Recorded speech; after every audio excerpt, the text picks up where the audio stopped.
ایسا مختصر صدقہ جو دوزخ میں جلتے شخص کو باہر نکال دیتا ہے۔ اگر آپ اپنے فوت شدگان سے خواہ میں ملاقات کرنا یا ان سے کوئی مشورہ کرنا یا ضروری بات پوچھنا یا صرف ان کے حالات سے واقف ہونا چاہتے ہیں تو عشاء کے بعد 4 رکعت نفل پڑھیں اور ہر رکعت میں سورۃ فاتحہ کے بعد سورۃ الحاقۃ التکاثر پڑھیں۔ پھر سلام پھیرنے کے بعد ان نوافل کا ثواب ان فوت شدہ شخص کی روح کو ہدیہ کر دیں اور درود شریف پڑھتے پڑھتے سو جائیں۔ کسی کو جلدی کسی کو دیر سے ملاقات ہو جائے گی۔ آئیے اب دیکھتے ہیں اس مبارک عمل کا کیا ثبوت ہے۔ بسم اللہ الرحمن الرحیم۔ السلام علیکم ورحمۃ اللہ وبرکاتہ۔ محترم ناظرین، امید کرتی ہوں آپ جہاں بھی ہوں گے خوش ہوں گے، خیر و عافیت سے ہوں گے۔ رسول اللہ صلی اللہ علیہ وآلہ وسلم نے فرمایا، سب سے بڑا گناہ یہ ہے کہ کوئی شخص اپنے والدین پر لعنت کرے۔ کسی نے عرض کیا، یا رسول اللہ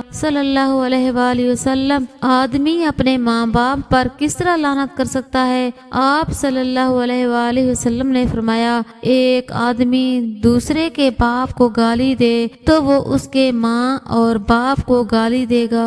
ہر رات دعا کی قبولیت۔ جابر رضی اللہ تعالی عنہ نے کہا، رسول اللہ صلی اللہ علیہ وآلہ وسلم فرماتے تھے، ہر رات میں ایک گھڑی ایسی ہے، اس وقت جو مسلم آدمی اللہ سبحانہ تعالی سے دنیا و آخرت کی بھلائی مانگے، اللہ سبحانہ و تعالی عطا کرے، اور یہ گھڑی ہر رات میں ہوتی ہے۔ حضرت ابو ہریرہ رضی اللہ تعالی عنہ سے روایت ہے، رسول اللہ صلی اللہ علیہ وآلہ وسلم نے فرمایا، اللہ تعالی مہلت عطا فرماتا ہے یہاں تک کہ رات کا تہائی حصہ گزر جاتا ہے تو آسمان دنیا کی طرف نزول فرماتا ہے اور فرماتا ہے، کیا کوئی مغفرت مانگنے والا ہے؟ کیا کوئی توبہ کرنے والا ہے؟ کیا کوئی سوال کرنے والا ہے؟ کیا کوئی دعا کرنے والا ہے؟ یہاں تک کہ فجر ہو جاتی ہے۔ قیامت کی نشانیاں۔ رسول اللہ صلی اللہ علیہ وآلہ وسلم نے فرمایا،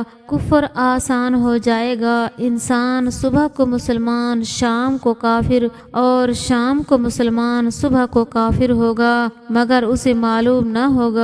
رسول اللہ صلی اللہ علیہ وآلہ وسلم نے فرمایا، قتل و قتال زیادہ ہو جائے گا۔ قاتل اور مقتول کو معلوم نہیں ہوگا کہ میں کیوں قتل کر رہا ہوں یا قتل ہو رہا ہوں۔ رسول اللہ صلی اللہ علیہ وآلہ وسلم نے فرمایا، دین پر عمل کرنا ایسا ہوگا جیسے آگ کا شعلہ ہاتھ میں پکڑا ہو۔ رسول اللہ صلی اللہ علیہ وآلہ وسلم نے فرمایا، مال سے محبت کی وجہ سے بیوی بھی اپنے شوہر کے ساتھ تجارت میں شریک ہوگی۔ رسول اللہ صلی اللہ علیہ وآلہ وسلم نے فرمایا، لوگوں کی نماز اور زندگی میں خشوع ختم ہو جائے گی۔ رسول اللہ صلی اللہ علیہ وآلہ وسلم نے فرمایا، زمانے میں برکت ختم ہو جائے گی۔ سال مہینے جیسا، مہینہ ہفتے جیسا، ہفتہ دن جیسا، اور دن گھنٹے جیسا گزرے گا۔ نبی اکرم صلی اللہ علیہ وآلہ وسلم نے ارشاد فرمایا،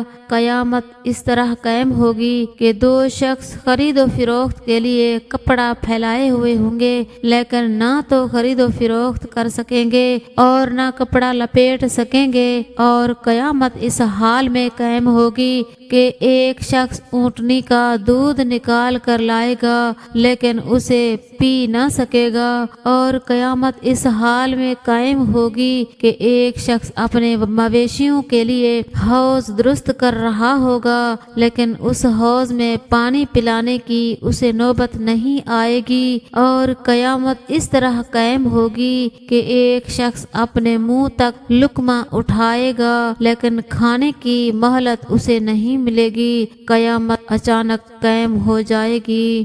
حوض کوثر۔ حضرت انس رضی اللہ تعالیٰ عنہ بیان بیان کرتے ہیں نبی اکرم صلی اللہ علیہ وآلہ وسلم کو ایک مرتبہ اونگ آئی، پھر آپ صلی اللہ علیہ وآلہ وسلم نے مسکرا کر سر اٹھایا تو صحابہ رضی اللہ تعالیٰ عنہ نے پوچھا، اے اللہ کے رسول صلی اللہ علیہ وآلہ وسلم، آپ کو کس چیز نے خوش کیا؟ آپ صلی اللہ علیہ وآلہ وسلم نے فرمایا، ابھی مجھ پر ایک سورت نازل ہوئی ہے۔ پھر آپ صلی اللہ علیہ وآلہ وسلم نے انہیں سورت کوثر کی تلاوت کر کے فرمایا، جانتے ہو کوثر کیا ہے؟ صحابہ رضی اللہ تعالیٰ عنہ نے عرض کیا، اللہ اور اس کا رسول ہی بہتر جانتے ہیں۔ نبی اکرم صلی اللہ علیہ وآلہ وسلم نے فرمایا، کوثر جنت کی ایک نہر ہے جو اللہ تعالیٰ نے مجھے عنایت فرمائی ہے، اس کے پاس بڑی خیر و برکت ہے، قیامت کے دن اس پر میری امت آئے گی، اس نہر کے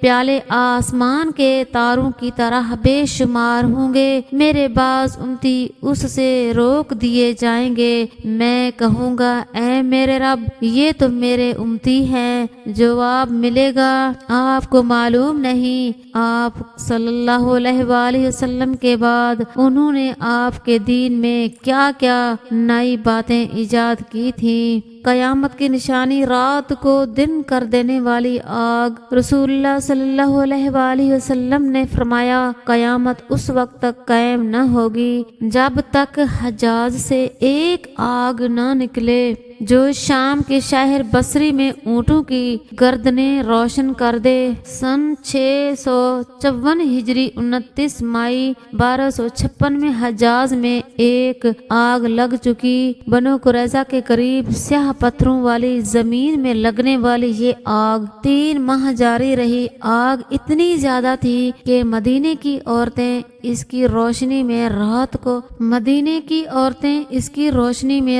کو سوت کاٹ لیتی تھیں۔ جبل محروق کے نام سے آج بھی اس کی باقیات موجود ہیں۔ ایسا مختصر صدقہ جو دوزخ میں جلتے شخص کو باہر نکال دیتا ہے۔ اگر آپ اپنے فوت شدگان سے خواہ میں ملاقات کرنا یا ان سے کوئی مشورہ کرنا یا ضروری بات پوچھنا یا صرف ان کے حالات سے واقف ہونا چاہتے ہیں تو عشاء کے بعد 4 رکعت نفل پڑھیں اور ہر رکعت میں سورۃ فاتحہ کے بعد سورۃ الحاقم التکاثر پڑھیں، پھر سلام پھرنے کے بعد ان نوافل کا ثواب اس فوت شدہ شخص کی روح کو ہدیہ کر دیں اور درود شریف پڑھتے پڑھتے سو جائیں۔ کسی کو جلدی کسی کو دیر سے ملاقات ہو جائے گی۔ آئیے اب دیکھتے ہیں اس مبارک عمل کا کیا ثبوت ہے۔ مولانا مفتی محمود خالد صاحب ماہنامہ القاسم میں لکھتے ہیں، ایک عورت حضرت حسن بصری رحمۃ اللہ علیہ کی خدمت میں آئی اور کہنے لگی، میری بیٹی کا انتقال ہو گیا ہے، میری تمنا ہے میں اس کو خواب میں دیکھوں۔ حضرت حسن بصری رحمۃ اللہ علیہ نے فرمایا، تو عشاء کی نماز کے بعد 4 رکعت نفل پڑھ اور ہر رکعت میں الحمد شریف کے بعد سورۃ الحاقم التکاثر پڑھ، نفل مکمل ہونے پر لیٹ جا اور سونے تک حضور نبی اکرم صلی اللہ علیہ وآلہ وسلم درود شریف پڑھتی رہے۔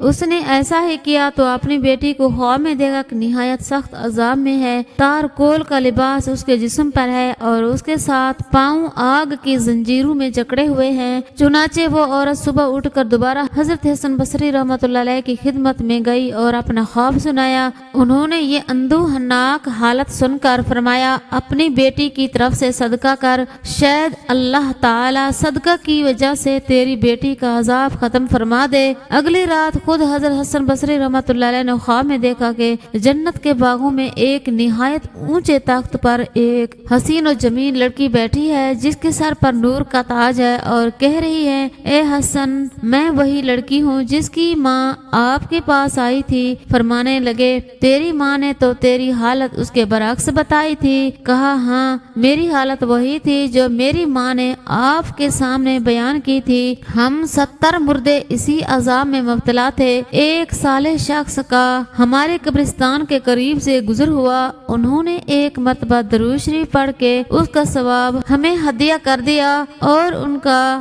درود اللہ پاک کے ہاں اتنا مقبول ہوا کہ اس کی برکت سے ہم سب اس عذاب سے آزاد کر دیے گئے اور ہمیں جنت میں یہ رتبہ مل گیا۔ سبحان اللہ۔ اللہ پاک ہم سب کو نیک عمل کرنے کی توفیق عطا فرمائے۔